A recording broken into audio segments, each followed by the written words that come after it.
கொல்கத்தாவிலிருந்து சென்னைக்கு வெறும் 600 ரூபாயில் பயணிக்க முடியும் என்று நீங்கள் நினைத்திருக்கிறீர்களா? ஐடி மெட்லாஸ் இன்குபேட்டட் ஸ்டார்ட்-அப் நிறுவனமான வாட்டர்ஃப்ளை டெக்னாலஜிஸ் மின்சார சீகழடர்கள் மூலம் இந்த கனவை உண்மையாக்குகிறது. இது பாரம்பரிய போக்குவரத்து வழிகளை விட மிகவும் மலிவானது. இந்த மின்சார சீகழடர்கள் ஐடி மெட்லாஸ் இன்குபேட்டட் ஸ்டார்ட்-அப் நிறுவனமான வாட்டர்ஃப்ளை டெக்னாலஜிஸ் மூலம் உருவாக்கப்பட்டு வருகின்றன. அவை கடல் மேற்பரப்பில் சுமூகமாக பயணிக்கும் உயர்தரமான வடிவமைப்பை கொண்டுள்ளன. சீகலிடர்கள் அல்லது விங்கின்கிரவுண்ட் என்று அழைக்கப்படும் பிக் கிராஃப்ட் நீர் மேற்பரப்பிலிருந்து சுமார் 4 மீட்டர் உயரத்தில் பறக்க வடிவமைக்கப்பட்டுள்ளன. இது அவற்றின் செயல்திறனை அதிகரிக்க உதவுகிறது. இது அதிக வேகம் மற்றும் செயல்திறனுக்காக கிரவுண்ட் எஃபெக்ட் ஏரோடைனமிக்ஸை பயன்படுத்துகிறது. இதில் சிறகு மற்றும் நீர் மேற்பரப்பு இடையே உருவாகும் காற்றழுத்தம் உயர்த்தலை அதிகரித்து இழவு குறைக்கிறது. வாட்டர்ஃப்ளை டெக்னாலஜிஸ் கொல்கத்தாவிலிருந்து சென்னைக்கு சுமார் 3 மணி நேரத்தில் 600 ரூபாய்க்கு பயணிக்க இலக்கு வைத்துள்ளது. இது கடலோர வழித்தடத்தை பயன்படுத்தி சாத்தியமாகும். 2026ஆம் ஆண்டிற்குள் முழு அளவிலான 20 இருக்கைகள் கொண்ட மாடலை அறிமுகப்படுத்த திட்டமிட்டுள்ளனர். இது பயணிகளுக்கு வசதியான மற்றும் பாதுகாப்பான பயணத்தை வழங்கும். பாரம்பரிய ஏசி 3 அடுக்கு ரயில் டிக்கெட்டுகளின் விலை 1500 ரூபாய்க்கு மேல் இருக்கும் நிலையில் சீகலிடர்கள் 600 ரூபாய் மட்டுமே செலவழிக்கும். இது பெரிய செலவு சேமிப்பை வழங்குகிறது. மேலும் பயண நேரம் ரயிலில் ஒரு நாளுக்கும் மேலிருந்து வெறும் 3 மணி நேரமாக குறைக்கப்படுகிறது. இது பயணிகளின் நேரத்தை குறிப்பிடத்தக்க அளவு சேமிக்கிறது.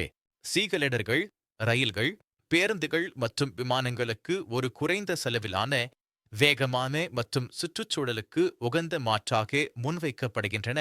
குறிப்பாக கடலோர பயணங்களுக்கு ஏற்றவை. அவை கடலோர போக்குவரத்தில் புரட்சியை ஏற்படுத்தி பூஜ்ஜிய கார்பன் போக்குவரத்து முறையை வழங்குகின்றன. இது சுற்றுச்சூழலை பாதுகாக்க உதவும். இது பொருளாதார வளர்ச்சியையும் ஊக்குவிக்கும் ஆற்றல் கொண்டது.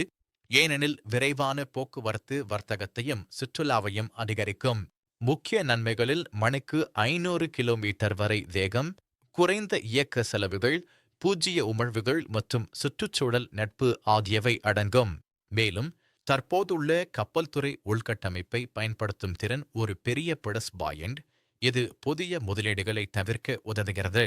இருப்பினும் சவால்களில் வானிலை சார்ந்து இருப்பது, ஆரம்பத்தில் வரையறுக்கப்பட்ட வழித்தடங்கள் மற்றும் ஒழுங்குமுறை தடைகள் போன்றவை அடங்கும். இவை தற்காலிகமானவை. பேட்டரி வரம்புகளும் ஒரு கருத்தாகும். ஆனால் எதிர்காலத்தில் பேட்டரி தொழில்நுட்ப முன்னேற்றங்களால் இது தீர்க்கப்படும். பாதுகாப்பிற்காக வடிவமைக்கப்பட்ட சீகலிடர்கள் அவசர காலங்களில் நீரில் தரையிறங்கும் திறன் கொண்டவை.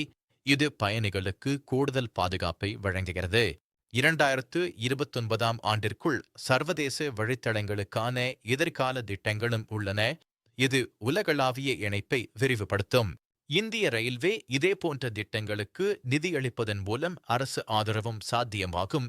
இது வளர்ச்சியை விரைவுபடுத்தும். சீகலிடர்கள் கடலோர பயணத்தை விரைவாகவும் மலிவாகவும் சுற்றுச்சூழலுக்கு உகந்ததாகவும் மாற்றும் ஒரு அற்புதமான வாய்ப்பை வழங்குகின்றன. எதிர்காலத்தை பிரகாசமாக்கும்.